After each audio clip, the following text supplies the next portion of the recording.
ଖବର ଏବେ ଏବେର ବିଷପି ନାକେଦମ କଲେ ଯୁବକ।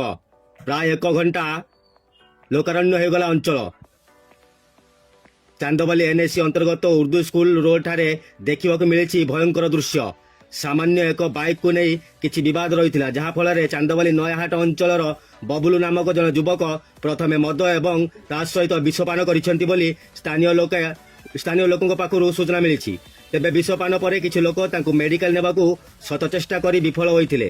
ପ୍ରାୟ 1 ଘଣ୍ଟା ଲୋକମାନଙ୍କୁ ନାକେଦମ କରିବା ପରେ ତାଙ୍କ ବାଇକ୍ ଆସିବାରୁ ଯୁବକ ଜଣକ କାହାରି କଥାକୁ ଭୃକ୍ଷେପ ନ କରି ରକେଟ ବେଗରେ ବାଇକ୍ ନେଇ ଚାଲି ଯାଇଛନ୍ତି।